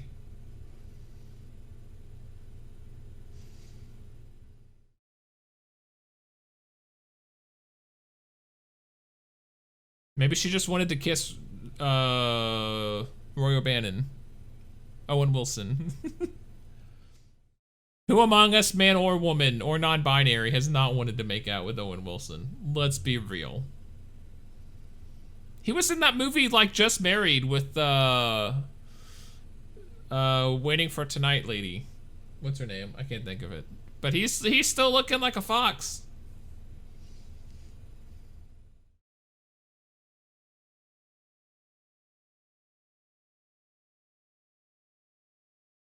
You've already called him Wrath Boner. Why not just keep doing it? Is it, though? I do like this, I like this setting. Or I guess a set piece. Inside Big Ben.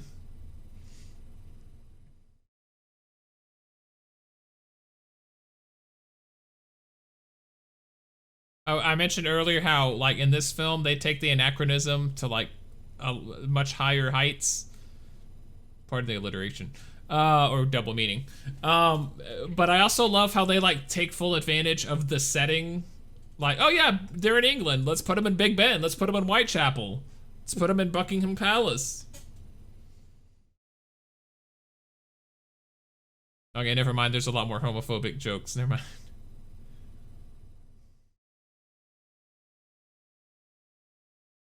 That's 4 in 2 movies. That's a little bit high.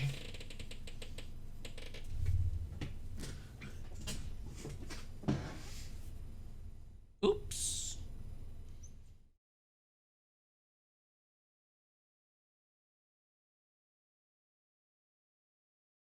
How? You don't have his knife?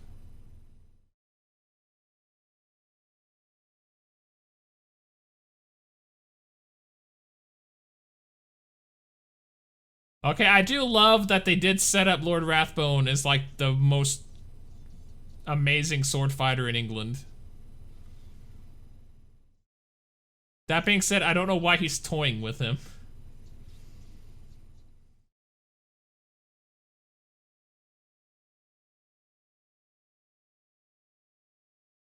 Unless he just enjoys it. He didn't enjoy killing Roy, he just kicked him out the window.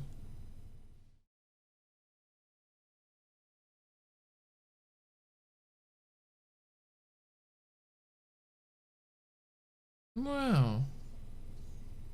Do you have a hotel? Unless he was referring to the house that they snuck into and found the invitation. I could, you know what? I could see Roy O'Bannon thinking, oh yeah, that's our hotel.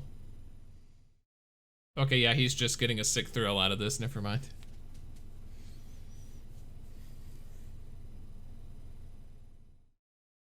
In the Wikipedia page, it says he's repeatedly sparing his life so as to prolong their duel. I don't know where they get that, but okay. Look, he's just chilling out. You know what? I will say this. If I have Aidan Gillen as my main villain, he does look like the kind of gentleman who would enjoy just, like, sadism. You know? He probably did that a lot in Game of Thrones.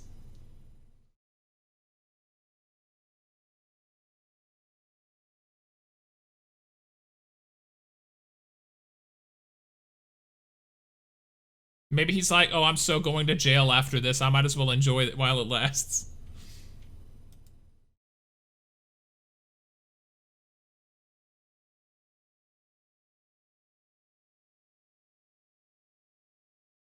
I don't remember her.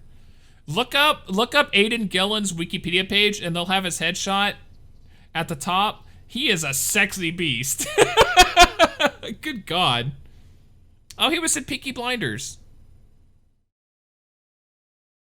Oh, that's the BBC One series. The Netflix one might not be the same.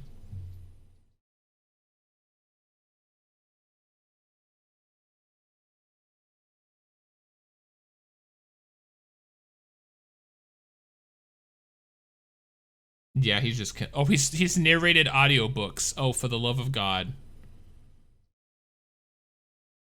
He did an audiobook for Sun Tzu's Art of War. I'm telling you, this man. I love him the more I find out about him.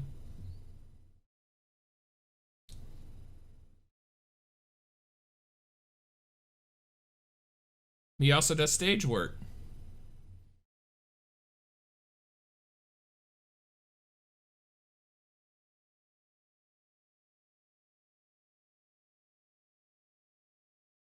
He's getting a sick thrill out of this. He should have said uno mas! That would have been a callback. It would have been at all not appropriate for this scene, but still.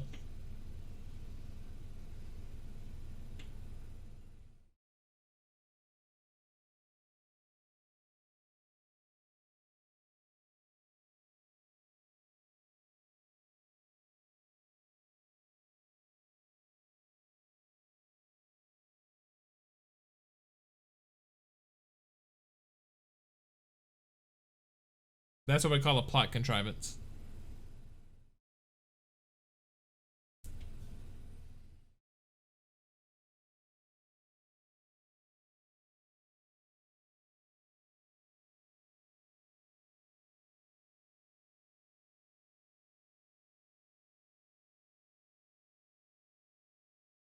Aww. I don't know if that counts as a homophobic joke. Whoa!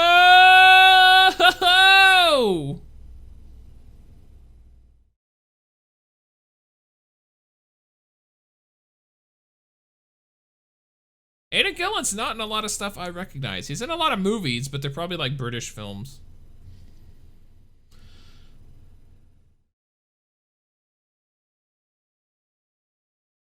You mean Fall?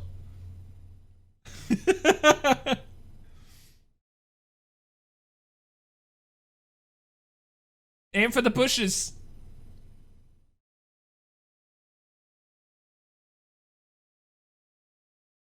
I love that dynamic. They think the other one's their sidekick.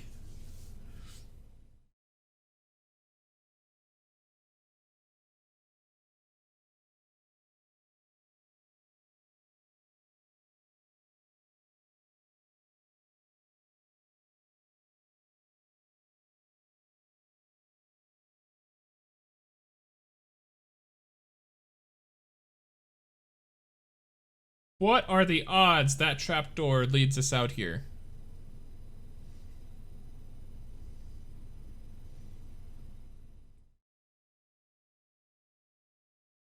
Don't make her bleed, she's hemophilic. She has hemophilia.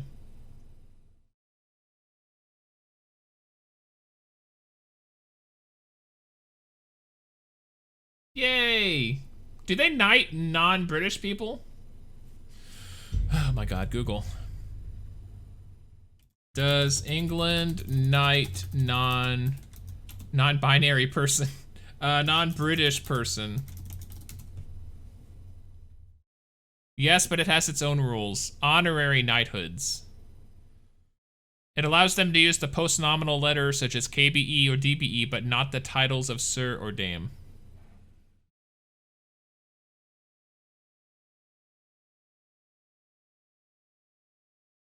Steven Spielberg. Franco Zeffirelli. Bono. That's the least they could have done for Ireland. Knight Bono. Bill and Melinda Gates have been knighted. Ralph Lauren? Angelina Jolie. Pele. Rudy Giuliani. Oh boy. And Michael Bloomberg. Placido Domingo.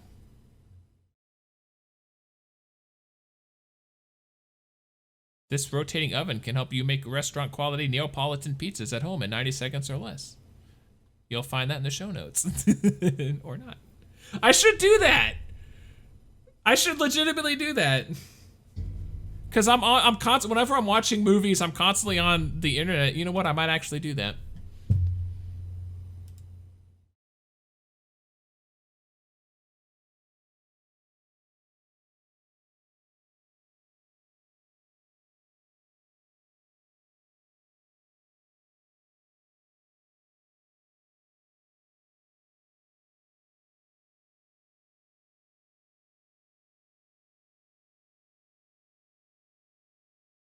Holmes.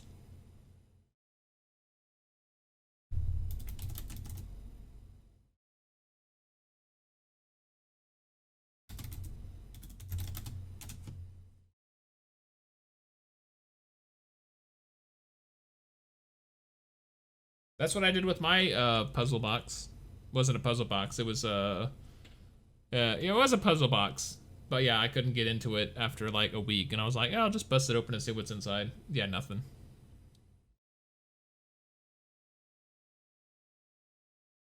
Get it? Get it?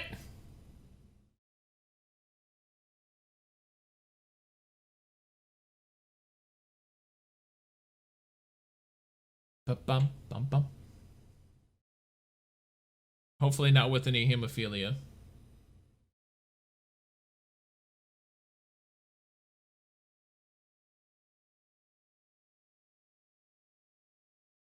Okay, the subtitles are wrong. Zeppelins are supposed to be capitalized.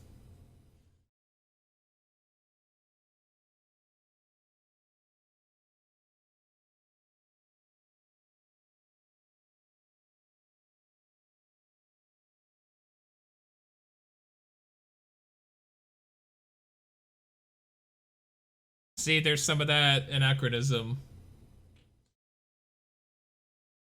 That reminds me of the scene from Les Mis, the newest film with Tom Hooper, where Gavroche just goes and sits and sings to the audience, sings at the audience for like a minute. Dun dun dun dun dun dun dun dun.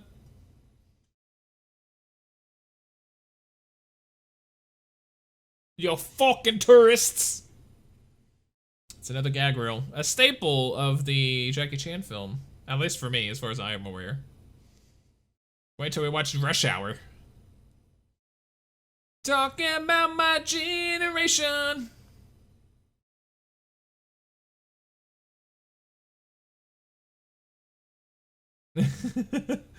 It's called improv. They're waiting. Oh. Watch the actors around them. Look at them. They could not care at all to be there. They, this is like the last place on earth they want to be.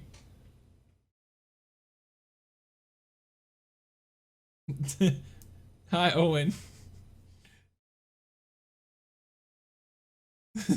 I'm Owen Wilson.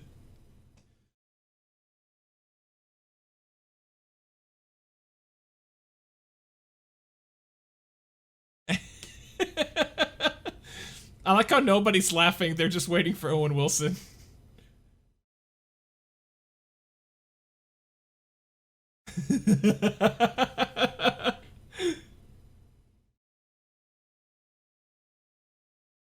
Oh, that's gonna be hell for the art department. Ow!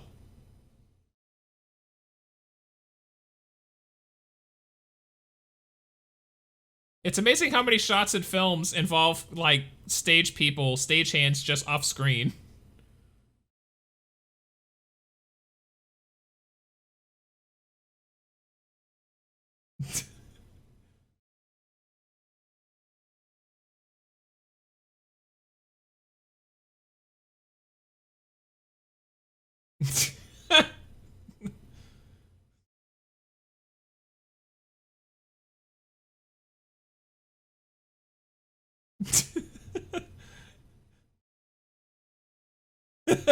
That's... Poor Owen.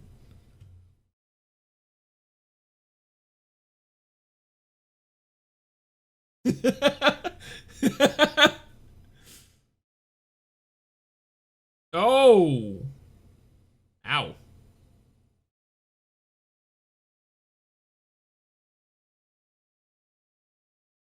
I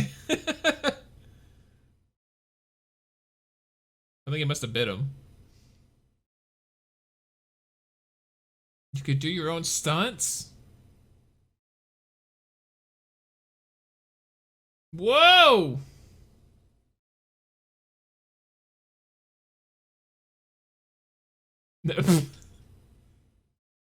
Ow! That would have hurt.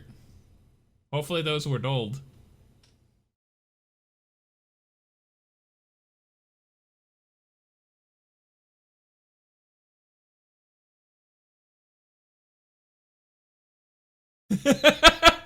His face. This happens in Rush Hour 2 as well.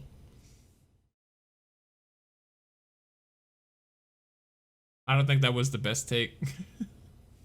You're street women?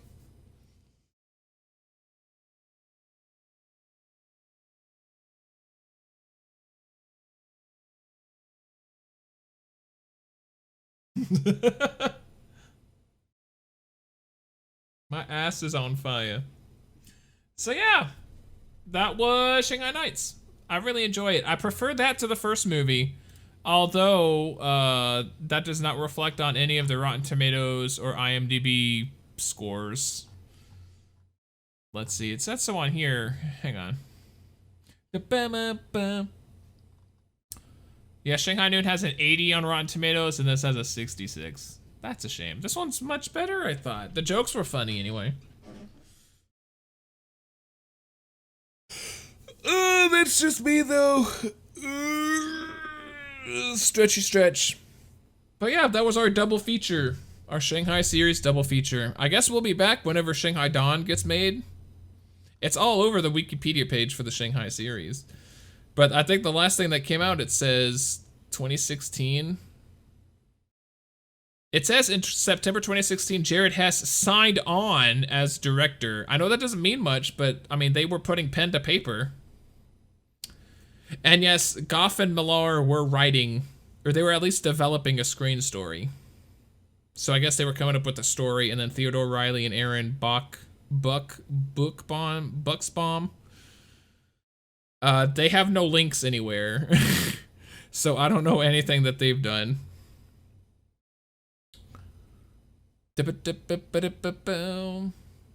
Gemma Jones. The Harry Potter series. Who did she play? But yeah, that'll be it. I need to go to bed. So that'll be pretty much it for this, I guess, series of episodes with Shanghai series. I hope you guys enjoyed it. I had a ball, just like Roy O'Bannon said. I'm having an absolute ball. And, oh yeah, look at all the Czech names. This was filmed in the Czech Republic. The writing was literally on the wall. Okay, guys. Pavel Voracek. Thank you guys for watching. I'll see you guys next time. Goodbye.